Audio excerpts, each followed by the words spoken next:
बिस्मिल्लाहिर्रहमानिर्रहीम। आज हम जो स्टार्ट करने जा रहे हैं, चैप्टर 4 हम लोगों का चल रहा था। Yes sir. और चैप्टर 4 द सेल, इसमें हम लोगों ने इस cell membrane, cell wall, cytoplasm इनको स्टडी कर लिया था।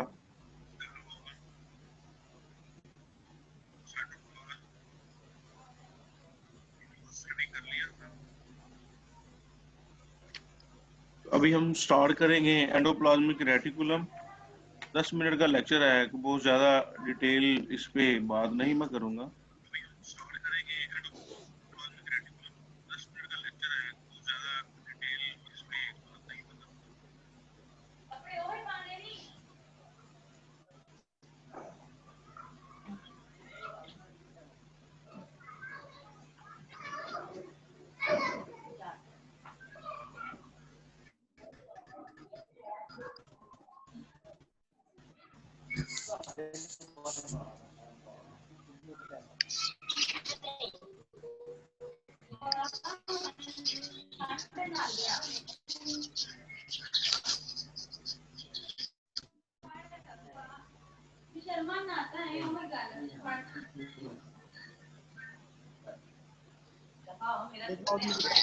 है अगर इसको इलेक्ट्रॉन माइक्रोस्कोप में देखें तो ये जो जिस तरह से आपको पिक्चर नजर आ रही है,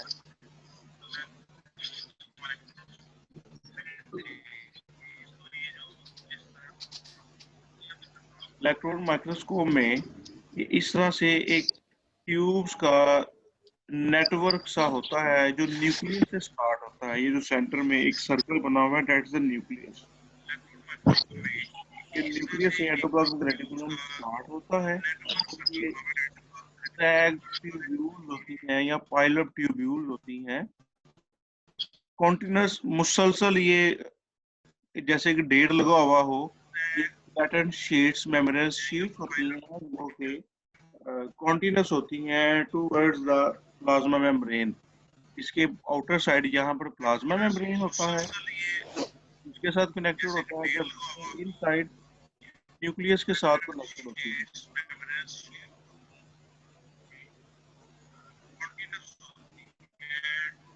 ये जो मेम्ब्रेनस स्ट्रक्चर है ये हर सेल में मुख्तलिफ होता है। अस्सलाम वालेकुम। वालेकुम सलाम। ये सेल टू सेल जो है ये वेरिएबल होंगे।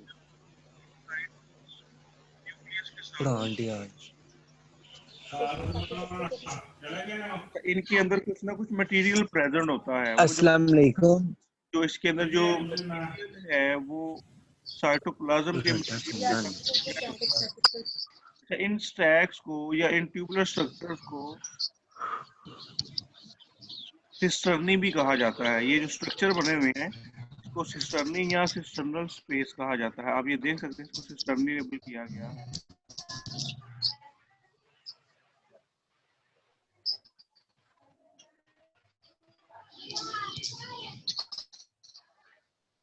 अच्छा, एंडोप्लाज्मिक रेटिकुलम की दो मॉर्फोलॉजिकल फॉर्म है। इसके ऊपर एक शॉर्ट क्वेश्चन भी बनता है, define the morphological form of endoplasmic reticulum. There are two major forms of endoplasmic reticulum, one is rough form and other is smooth form. Rough form के इसलिए हम कहते हैं कि रफ फॉर्म के साथ राइबोसोम्स अटैच होते हैं, जबकि स्मूथ फॉर्म जो है वो विदाउट राइबोसोम्स होती है। स्मूथ फॉर्म जो है वो विदाउट राइबोसोम होती है।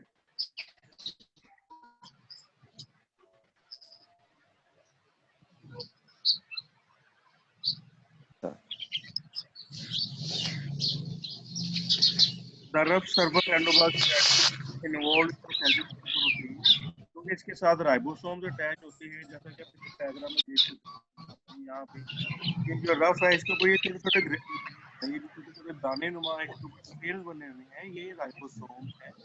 ये राइबोसोम्स प्रोटीन को सिंथेसाइज करते हैं। जैसे ही प्रोटीन बनती है वो सिस्टर्नी स्पेस के अंदर दाखिल हो जाती है, जिसे हम सिस्टर्नी कहते हैं। इसके अंदर ये प्रोटीन जो है ये रिलीज प्रोसेस होती है।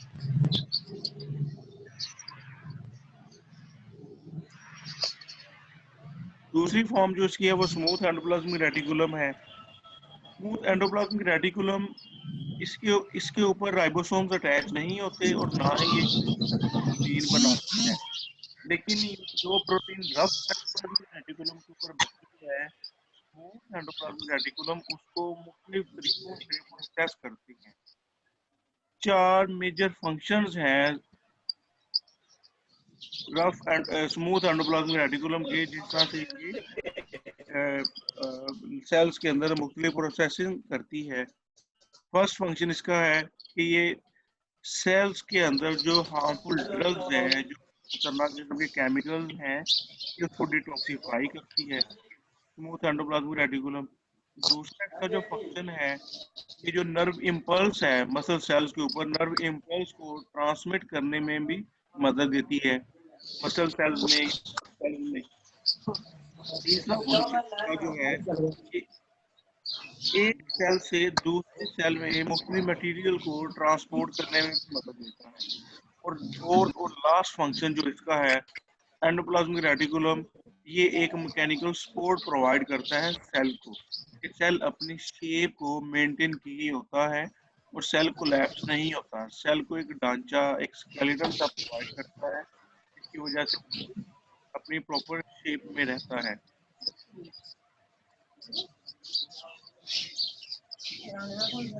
अच्छा, ये जो एंडोप्लाज्मिक रेटिकुलम है, एग्जामिनेशन पॉइंट ऑफ व्यू से दोनों के में जाता है डिफरेंशिएट स्मूथ एंडोप्लाज्मिक रेटिकुलम। और इसके अलावा इसके ऊपर एक लॉन्ग क्वेश्चन भी आता है। खास तौर पे रफ एंडोप्लाज्मिक रेटिकुलम के जो 4 फंक्शन हैं, ये एग्जामिनेशन पॉइंट ऑफ व्यू से इम्पोर्टेंट है, ये आप लोगों ने मेमोराइज करना है। उसके बाद हम स्टार्ट करेंगे राइबोसोम्स। राइबोसोम सेल के अंदर बहुत ही छोटे छोटे से स्ट्रक्चर्स होते हैं, ग्रेनुलर स्ट्रक्चर जिसे हम राइबोसोम कहते हैं। इस तरह से राइबोसोम तो सबसे पहले पैलेट ने डिस्कवर किया था 1955। 1955 में Palade was the first scientist to discover the ribosome. और जो यूकैरियोटिक ऑर्गेनिजम्स हैं, यूकैरियोटिक सेल्स के अंदर राइबोसोम का साइज बहुत बड़ा होता है as compare to prokaryotic cells ribosomes. Eukaryotic cells ribosomes में ये 2 यूनिट में मुश्तमिल होता है, एक लार्जर सब यूनिट, आप डायग्राम में देख सकते हैं, और एक स्मॉलर सब यूनिट। जो लार्जर सब यूनिट है इसका साइज होता है 60s और स्मॉलर सब यूनिट का साइज होता है 40। ये जो एस वर्ड यूज होता है, ये एक साइंटिस्ट के नाम से इसको महफूज किया जाता है, जिसने सेंट्रीफ्यूगेशन फोर्स की मदद से राइबोसोम का साइज डिस्कवर किया था, जिसको हम स्वेटबर्ग यूनिट कहते हैं। ऐसे स्वेटबर्ग यूनिट, ये अल्ट्रा सेंट्रीफ्यूगेशन में ये यूनिट इस्तेमाल किया जाता है। और ये जो दोनों सब यूनिट है राइबोसोम्स के, लार्जर सब यूनिट और स्मॉलर सब यूनिट, मैग्नीशियम आयन इन दोनों सब यूनिट को आपस में जो है बाइंड करने में मदद देता है। अच्छा, एक बड़ी इंटरेस्टिंग बात है कि इसका साइज 60s है लार्जर सब यूनिट का, जबकि स्मॉलर सब यूनिट का साइज 40s है। इन दोनों को हम अगर प्लस करें तो ये 100s होना चाहिए। लेकिन ये जो जायंट जायंट जो राइबोसोम है, अल्ट्रा सेंट्रीफ्यूगेशन के दौरान इसका साइज 80s पे शो होता है। तो ये बात आपने याद रखनी है, जो जायंट एजेमल राइबोसोम का पार्टिकल है उसका साइज 80s होता है अल्ट्रा सेंट्रीफ्यूगेशन में। लेकिन जब उसको हम अलग अलग सेपरेटली उनका साइज मेजर किया जाता है, तो इनका साइज लार्जर सब यूनिट का 60s और स्मॉलर सब यूनिट का 40s साइज शो होता है।